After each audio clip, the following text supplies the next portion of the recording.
A few seconds to go, first ever qualifying race for RCGP, last top-up. They'll be able to run this without stopping, despite the hot atmosphere, meaning you have to run the car slightly richer, get less duration. 13 drivers desperate for a good result to kick off their World Championship. And they're right, and the series has gone, and it's a very conservative jump initially from Ongaro. Ongaro leading away in the blue-orange hat.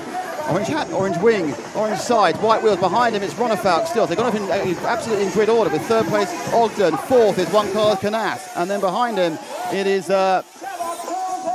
JQ. So 1, 2, 3, 4, 5 goes off as expected. So Ongaro leads, Ronefalk hunting in behind, and these two were so close before. Straight down, turning the first left.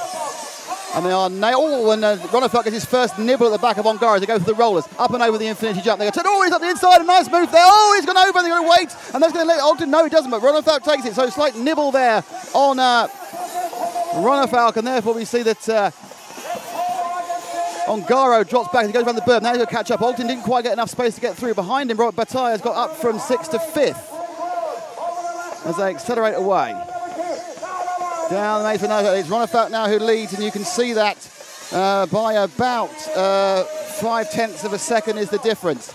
He's not gapping. Behind him, Ogden in the mauve and yellow car. So your leader, yellow, orange, green, Ronefalk. Second, multiple coloured, orange being white wheels of Ongaro. Third, it is the battle between Cole Ogden and Juan Carlos Canas.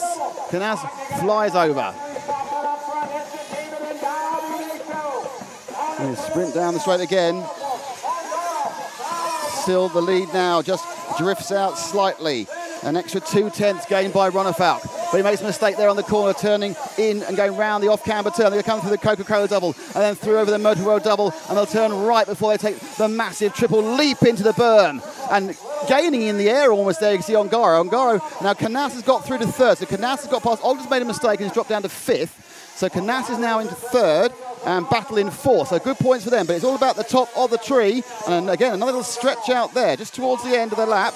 Ronefalk gained a couple of tenths and has eased out to a couple more car lengths. He goes now down through the off-camber corner. Accelerates away. And as they now come round the third place, is Canas catching up? Canas actually, no, he lost about 0.4 of a second. We've seen the fastest lap of a 28.8 from Ronefalk last time out. Ronefalk really putting down some performance, looking to stamp his authority in this first ever round of RCGP over the Infinity Double. And it's behind them now. There is a battle for third, fourth, and fifth. In fact, Ogden had got to third, just made a mistake and dropped down to 6th. And so now back, but the front two are so close, we can't yet really go and look at. Oh, and a bad landing has cost Ronefalk those vital 2 or 3 tenths of a second. He dropped into the berm, took too much of the pipe on the side. They go the dangerous doubles and come onto the main straight again. So that should be a gain back for Ongaro, and we are now running at 11:57. 5 laps have gone.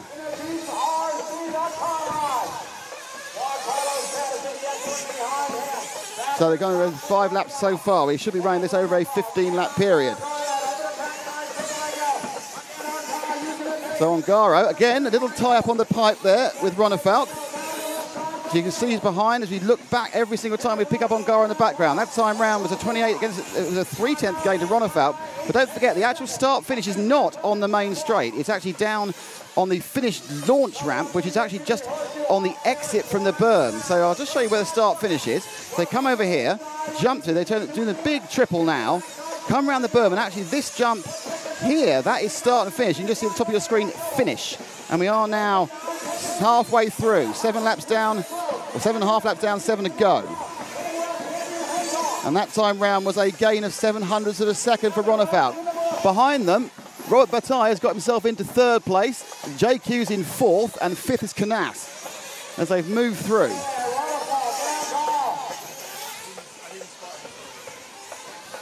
So lap number 8 is nearly in the books, and it's another 10th of a gain for Ronefalk. So Ronefalk pulling away nicely. But interestingly, visually there, I think, and getting past the back marker, which was the 33 of Patrick Hoffer, has certainly worked better for Ongaro. Now Ongaro gains there as a little confusion by the back marker, just squeezed them back up again. But again, that Ronefalk has enough of a lead to get forward. coming round the turn, lap 9 of 14. Flying over, and you could see it in the second half of that lap. Ronefalk managed to find another couple of spaces over Ongaro. And then it's a big gap to Robert Bataille, and then Juan Carlos Canas, and then Green. Ogden in 6th, Carl McBride in 7th, Stringer in 8th, then Misha Widmeyer, Max Mortley, Martin Tsuchihara, and Patrick Hoffer. But don't forget, it's a reverse grid for the next heat. So the guys currently at the front will start at the back. Ronefalk happy to take the 0-point score. Fly it again over the berm. And they love it down, and it comes down the steps. And that lead will have eased out again visually. Yes, it's now 0.3 of a second. Sorry, no, 7. No, sorry, it wasn't. I can't even read the score. It was 0.3 less. Ongaro gained 0.3. The 8s and the 9s are quite similar. We look at them very quickly. So they are now 10 laps down. 4, I think, more to go. As they hop over there, drop down. Ongaro now putting on a bit of a push towards the end. No need for refueling. He's more flamboyant around the berm. Let's make the second place car our focus, please.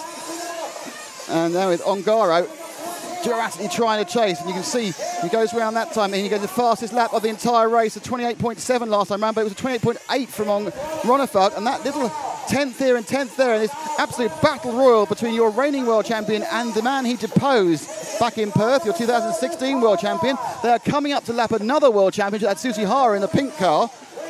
And there's Ongaro, he's got the yellow car of Ronefalk, is the green car, Ronefalk ahead of him, and then Tsuchihara, they're coming right up the back of traffic now.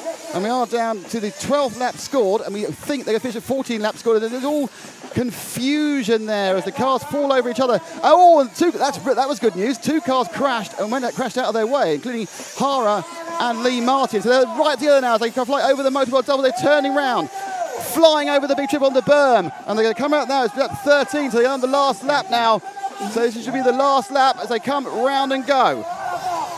Flying down, there's 2 more bits of traffic. Ronefalk has to get through the traffic. Let's stick on Ronefalk now. This is the leader, he's going to get the lead. He's right behind Ongaro. The 2 of them are divided by Leo. And he doesn't know, he got inside! Ongaro takes it on the side. Ronefalk rolls, he only drops to 2nd. But Ongaro, as Ronefalk just rolled off at the roller section, loses it on what should be the last lap. There won't be enough time to catch up as long as 4 wheels down, and that should be it. And that's the winner, we think.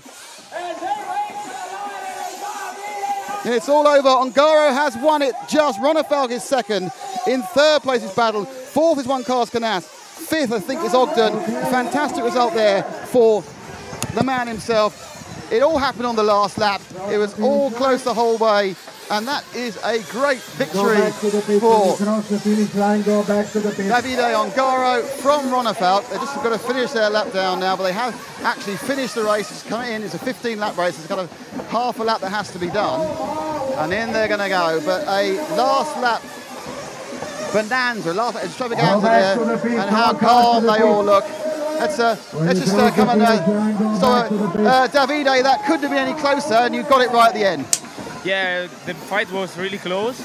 David has a mistake on the last lap and they passed him, but really great fight.